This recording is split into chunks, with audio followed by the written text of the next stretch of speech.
Howdy amateurs, and welcome to the second video in my Zombies for Amateur series. In my last video, we went over a brief history of gameplay mechanics in COD Zombies, with the purpose of making the game series familiar to the new players. In this video, I'm going to talk about some of the mainstream strategies that have surfaced over the years. These are going to be catch-all strategies that apply broadly to the series, while map-specific strategies will be addressed in their own videos. The first, most important game-changing strategy in Zombies history is one that you may already do and don't know you're doing it, or you have heard it a dozen times already. Either way, I am referring to training or having a train.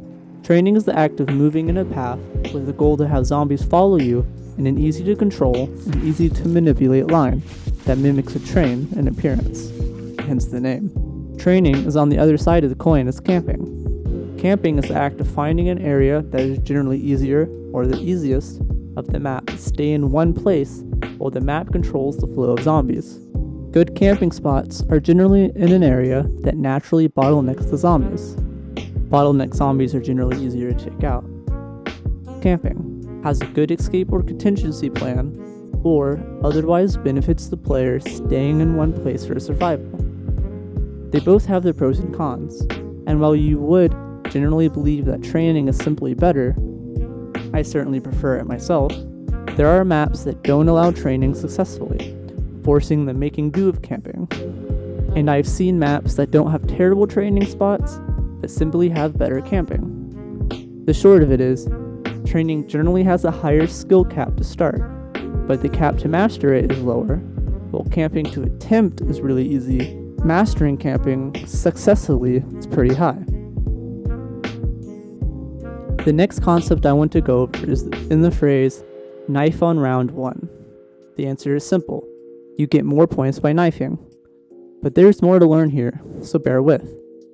In every COD Zombies game up to Black Ops 4, when the point systems become more fixed, the point system went like this.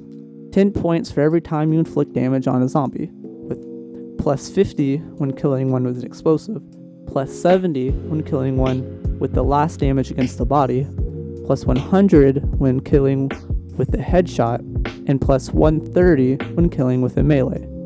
This creates quite a few nuances. It incentivizes shooting for the head, it kills faster and has a higher bonus. It creates the tendency to choose assault rifles and machine guns over shotguns, snipers, and high explosive weapons. More shots to kill equal more points over time. And for what we just talked about, killing with a knife early, while zombies' health is low enough to actually achieve it, it gets more points for a better start of the game. That is why I am an advocate of knifing through round 3. This is a bit difficult, needing 3 knives to kill a zombie at this point, with 4 more becoming not worth the difficulty trade-off, at least in my opinion. Becoming successful at knifing through round 3 does take some time spent in close quarters, familiarizing oneself with the AI of the zombies. This does have the useful effect of getting out of tight spots as well as dealing with trains. With that, I'll reiterate the usefulness of shooting for headshots. Long term, it is less about getting points. That difference is negligible later on, but it comes in the form of simply getting rid of them faster. In theory, if you don't get cornered, surrounded, or slow down in one place too much, you don't get down. So getting used to interacting close quarters with zombies can be very useful. I can't guarantee you'll become invincible, but if you don't get down half the time a tight situation occurs, then it'll be that much longer and better your runs will become. So the last important strategy I would like to share is the idea of leaving the last zombie.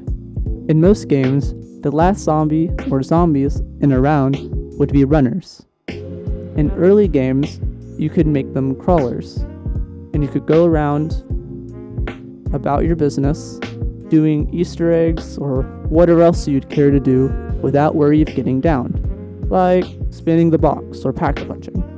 In later games, a crawling last zombie can randomly die when too far away, generally defeating the purpose.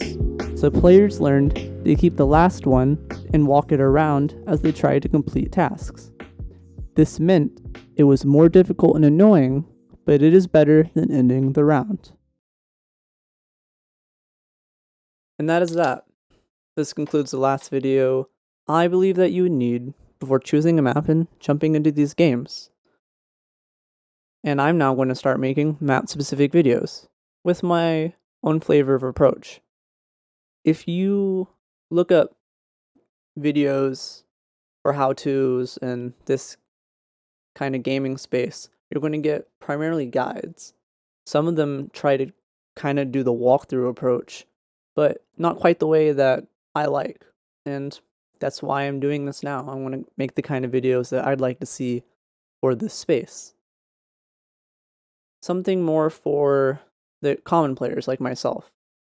Because up until now, Easter eggs have been for the top of these games, the best players, less open to more common players, and I'd like to bridge that gap just a little bit. I currently have the raw videos for both Origins Easter eggs and Shadow Easter eggs ready to cut up and flesh out, although that'll take time. So those will be some of the first videos I make. But the Cold War Easter eggs are still new, and I've done one already myself. I just need to record it. So I might go back and forth just to, stay relevant, I suppose. And if you have no idea what I'm talking about, just know I'm talking about some of the older maps, and then the newest Call of Duty game is Cold War, and I don't want to just do old stuff and ignore the fact that there's new stuff out. So, with that being said, thanks for watching. I really appreciate all of you who don't really play these games that are here for me. I really respect that. And hopefully things get more interesting. The videos will change a little bit, and the information will be a little bit different, so keep giving me feedback.